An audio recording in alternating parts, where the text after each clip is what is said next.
Welcome to my YouTube channel the world of economics. आज का हमारा टॉपिक है डिमांड। डिमांड को हमारी रूटीन लाइफ में जिस मीनिंग के साथ लिया जाता है वो ये है कि हम जब भी किसी चीज को खरीदने की ख्वाहिश रखते हैं हम उसे कहते हैं ये मेरी डिमांड है। जैसे मैं अगर एक कार परचेज करने की ख्वाहिश रखता हूं तो मैं उसे अपनी रूटीन लाइफ में ये कहूंगा ये मेरी डिमांड है। लेकिन स्टूडेंट्स, इकोनॉमिक्स में डिमांड का ये मीनिंग नहीं है। इकोनॉमिक्स में डिमांड का एक स्पेशल मीनिंग है। इकोनॉमिक्स में जो स्पेशल मीनिंग डिमांड को दिया गया है उसको समझने के लिए हमें इन 4 पॉइंट्स के ऊपर फोकस करना पड़ेगा। इन 4 पॉइंट्स को हम ना सिर्फ समझेंगे बल्कि ये भी समझने की कोशिश करेंगे कि ऐसा क्यों है कि जो रूटीन लाइफ में वर्ड इस्तेमाल होता है डिमांड का, उसको इकोनॉमिक्स में क्यों नहीं यूज किया जाता। इकोनॉमिक्स ने इस वर्ड डिमांड को एक स्पेशल मीनिंग क्यों दिया हुआ है उसको भी साथ साथ समझेंगे। तो हम पहला पॉइंट अभी समझ लेते हैं, वो है डिजायरेबिलिटी। किसी भी चीज को खरीदने की ख्वाहिश का होना जरूरी है। देखिए, अगर आप किसी चीज को खरीदने की ख्वाहिश नहीं रखते तो इसका मतलब है उस चीज को इस्तेमाल करने से आपको यूटिलिटी भी नहीं मिलेगी। जब आपको यूटिलिटी नहीं मिलेगी तो आप उसके लिए कोई भी प्राइस पे करने के लिए तैयार नहीं होंगे।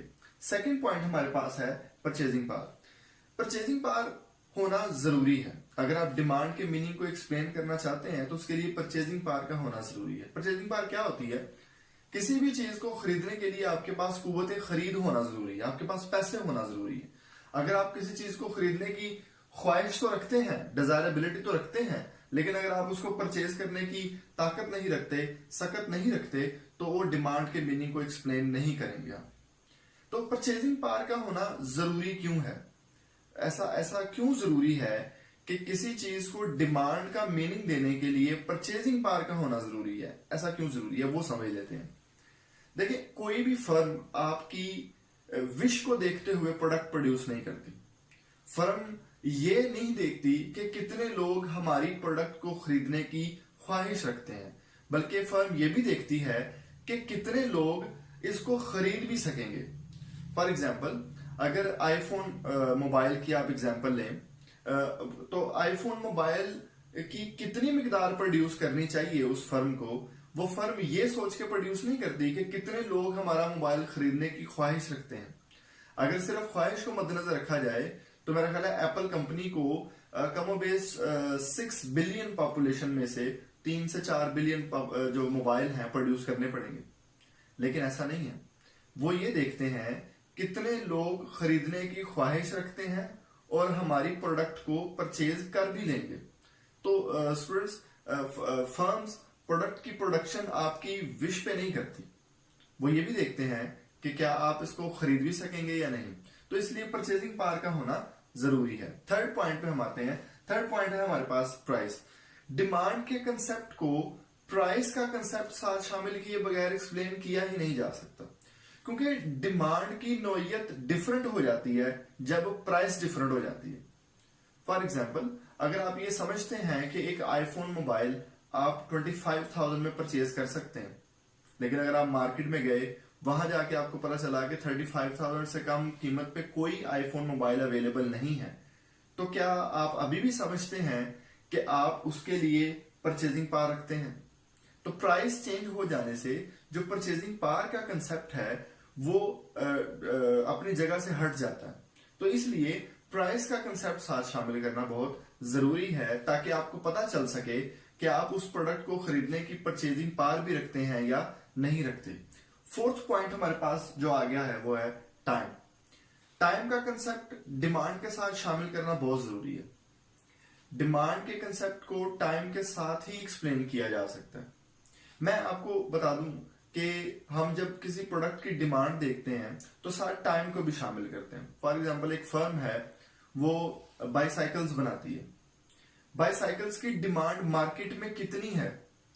क्या ये एक दिन की डिमांड है, वो एक वीक की डिमांड है, 1 मंथ की डिमांड है, या 1 साल की डिमांड है? इस चीज को भी ध्यान में रखा जाता है। इसको मजीद क्लियर करने के लिए मैं आपको एक एग्जांपल और देता हूं। आप किसी शख्स से पूछें कि आप कितने कप चाय पीते हैं और वो आपसे ये कहे कि मैं 10 कप चाय पीता हूं, तो मुझे ये बताएं कि आप यकीनन हैरान हो जाएंगे कि ये शख्स 10 कप चाय पीता है। लेकिन अगर मैं आपकी इंफॉर्मेशन में मजीद इजाफा करूं और मैं आपको ये बताऊं कि वो 10 कप एक हफ्ते में पीता है, तो यही जो 10 कप की मिकदार है अब आपको छोटी लगने लगी है। तो डिमांड की मिकदार कम है या ज्यादा है, इस चीज का तयन करने के लिए टाइम को शामिल करना साथ जरूरी है। तो टाइम आपको वैल्यू के ज्यादा होना या कम होने की तरफ आपका इशारा करता है। तो इसलिए डिमांड की अब हम कंप्लीट डेफिनेशन को समझ लेते हैं। यहां पर मैंने डेफिनेशन लिखी है, द क्वांटिटी, वो मिकदार of goods that a consumer is willing and able to purchase. Consumer willing भी है और उसको खरीद सकता भी है एट डिफरेंट प्राइसेस। देखिए मैंने थर्ड पॉइंट को भी साथ में शामिल कर लिया। डिफरेंट प्राइसेस के ऊपर डिमांड डिफरेंट होती है। जब आप किसी प्रोडक्ट की प्राइस को कम समझते हैं तो डिमांड का लेवल कुछ और होता है, और जब प्राइस बढ़ जाती है तो उसका डिमांड का लेवल कुछ और होता है। इसलिए साथ प्राइसेस का मैंने जिक्र कर दिया। लास्ट हमारे पास point, during a time period. जब हम टाइम के कंसेप्ट को डिमांड की डेफिनेशन में शामिल कर लेते हैं तो हम यहां पर आपको मैं बताता चलूं कि ऐसा वेरिएबल जिसके साथ टाइम डायमेंशन ऐड हो जाती है उसको हम कहते हैं ये एक फ्लो वेरिएबल है।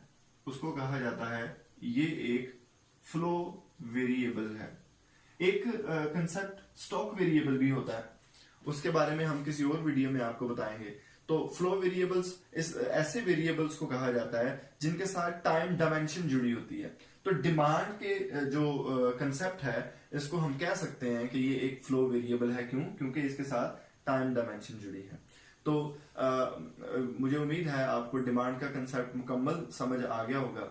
अगर हमारी वीडियो आपको अच्छी लगी है तो हमारे चैनल को जरूर सब्सक्राइब करें और दूसरे लोगों को भी बताएं।